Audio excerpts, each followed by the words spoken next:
Halo semuanya, kali ini saya akan mencontohkan cara penggunaan dari package di FDlog. Sebelumnya, fungsi-fungsi yang digunakan di FDlog ini, dia sumbernya asalnya dari package di method hanya saja.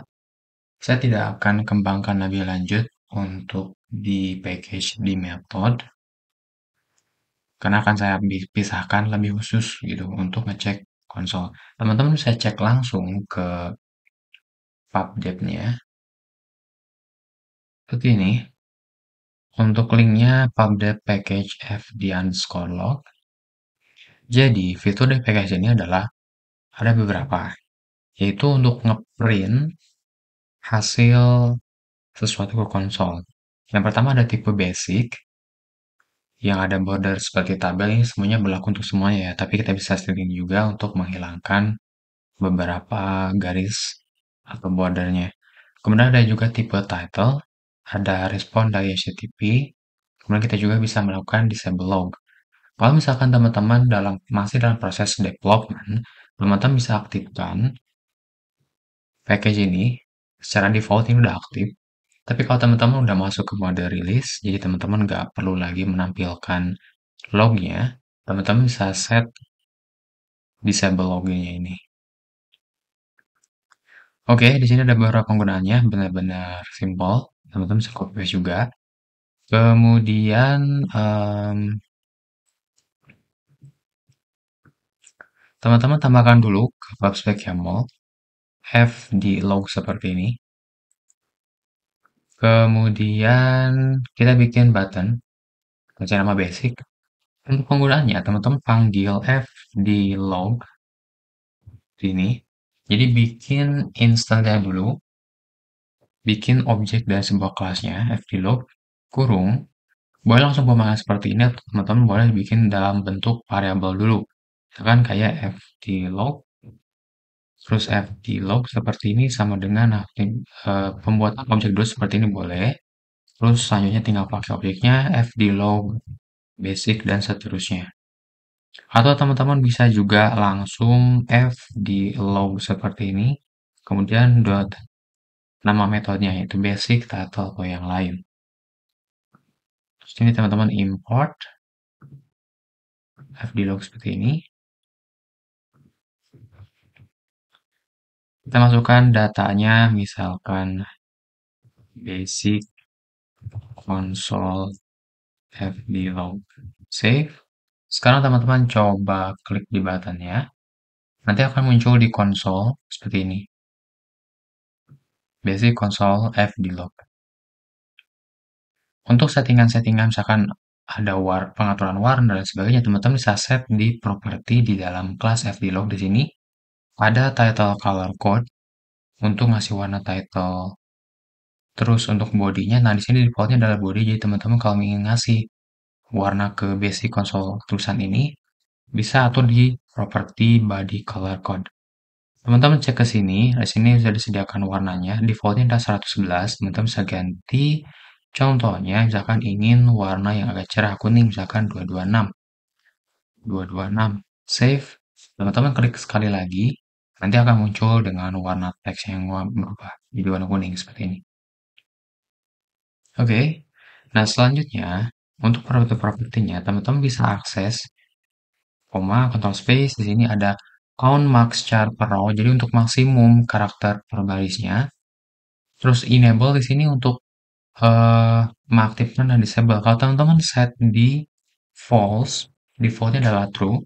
Kalau jadikan false, ketika teman-teman klik, tidak ada print yang diperlihatkan di sini. Jadi untuk print ke konsolnya atau lognya itu tidak dieksekusi karena kita udah set enable-nya jadi false. Seperti itu. Kemudian ada prefix di sini kan ada defaultnya fd_log. Nah, teman-teman bisa custom. Misalkan my f seperti ini. Jadi nanti yang keluarnya itu di bagian prefix adalah my app. Kalau teman-teman kosongkan gimana? Kalau teman-teman kosongkan, ini akan menggunakan default dari package built-in-nya, yaitu dari developer log. Ini. Selanjutnya untuk properti line color code. Jadi kalau teman-teman ingin ngasih warna ke garisnya ini, line-nya, teman-teman bisa set di sini. Warnanya contoh kita pengen pakai warna hijau. Di sini hijaunya agak cerah 047 atau bisa kita set 47, save. Ketika kita klik, nah dia warnanya hijau untuk line-nya. Selanjutnya untuk show horizontal line dan show vertical line di sini untuk mengatur untuk menampilkan garisnya atau tidak. Selanjutnya ada use debug. Use debug ini adalah cara eksekusi konsolnya. Secara default, use debug ini adalah false, artinya kita menggunakan developer log, built-in developer log dari framework Flutter.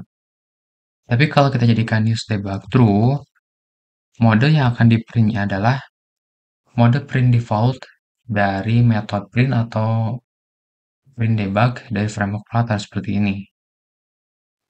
Dan kalau pakai use debug, kita nggak bisa ganti prefixnya.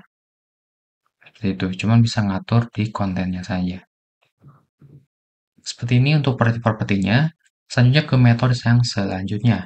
Teman-teman bisa pakai yang title kalau ingin ngasih headernya gitu. Untuk bodinya bla bla bla. Seperti ini save. Klik.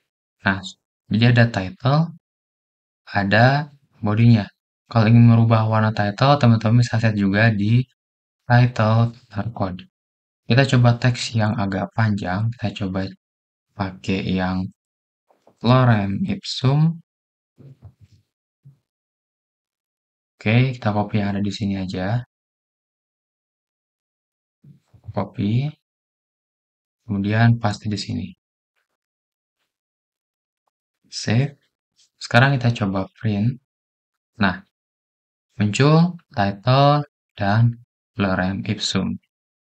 Nah, mungkin di beberapa entah itu beberapa device komputer atau PC atau laptop yang teman-teman gunakan di konsolnya itu ada kayak compile tentang em, developer log, jadi untuk menampilkan karakternya. Kalau ada beberapa karakter yang terlalu panjang, nanti ada yang enggak sinkron antara garis atau line mana yang harus di print dulu, apakah garisnya dulu, title-nya dulu, atau mananya dulu. Tapi ada juga yang di beberapa tertentu, di device tertentu aman. Tapi kalau tidak terjadi sebuah bug, misalkan, kok ini ngeprint garisnya dulu, garis atas, tengah, dan bawah, baru kemudian tag title dan text bodinya di bawah gitu. Jadi nggak dalam bentuk tabel seperti ini.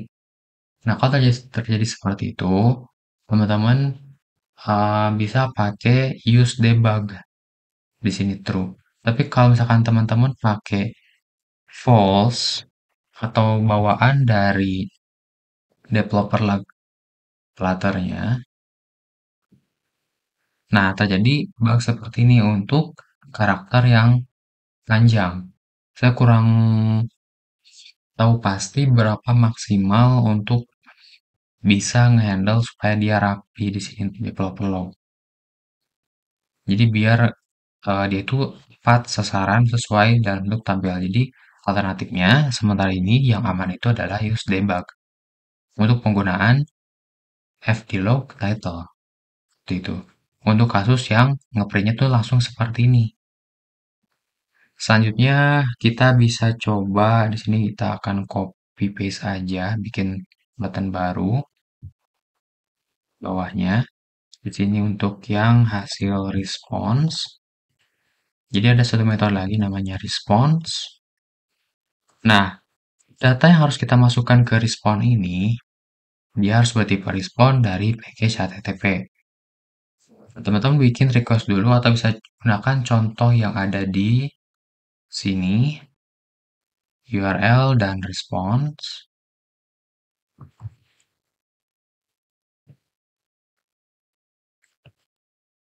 Oke, jadi karena sinkronos untuk fungsinya, atau bisa bikin metode terpisah. Untuk HTTP, teman-teman import dulu dan tambahkan package HTTP-nya di pubspec.yaml http s http. Oke, Nah, tinggal di sini masukkan response-nya. Response seperti ini. Kita kasih prefix, misalkan response. Ketika kita klik, nah dia akan ngejalanin API-nya, terus kemudian nunggu, dan seperti ini. Nah, untuk kasus yang debugnya false, tapi template-nya sama seperti title, dia aman, meskipun di sini agak panjang ya. Malahan terformat, dia aman dalam ditampilkan dalam bentuk tabel. Berbeda dengan title yang terpisah. Di sini dalam use debugnya false. Apalagi dalam bentuk use debug true. Dia ya bakal lebih sesuai lagi karena lebih aman. Oke, nah seperti ini ya. Jadi udah sama dalam use debug false dan use debug true. Tapi untuk title, untuk lebih amannya, teman-teman bisa gunakan use debug false. Nah, sarannya untuk penggunaan package fdlog ini. Tadi kan teman-teman bisa aksesnya bisa bikin objeknya dulu, kemudian sini panggil fdlog bla bla bla gitu ya. Terus bikin instance-nya langsung dan panggil metodenya. Teman-teman bisa juga bikin variabel fdlog ini secara global, misalkan di sini, di file ini, atau di main-nya, di sini, dan seterusnya. Nah, cuman best practice-nya lebih bagus teman-teman menerapkan singleton. Sini menerapkan singleton. Dengan bantuan package getit untuk implementasi singletons-nya. Teman-teman tambahkan dulu package getit ke pubspec-nya. Referensi get underscore it. Yang ini. Oke, sudah masuk. Nah, sekarang kita akan inisialisasi instance atau objek dari fdlog-nya. Dan di sini kita akan bikin metodenya dulu, init injection. Kita bikin get-nya dulu di sini, get it, bikin secara global. Get it sama dengan get it dot instance. Nah, kemudian get it yang global ini instance-nya register. Jadi kita akan register si f di log-nya. F di log. Nah, teman-teman bisa lakukan seperti ini. Atau bisa juga bikin variabelnya dulu f di log sama dengan f di log baru panggil objeknya di sini. Untuk settingnya di sini tinggal tambahkan atau pakai default, silakan. Selanjutnya, teman-teman cara aksesnya gimana? Kita akan coba bikin metode baru. Oke, di sini bawahnya harusnya hapus.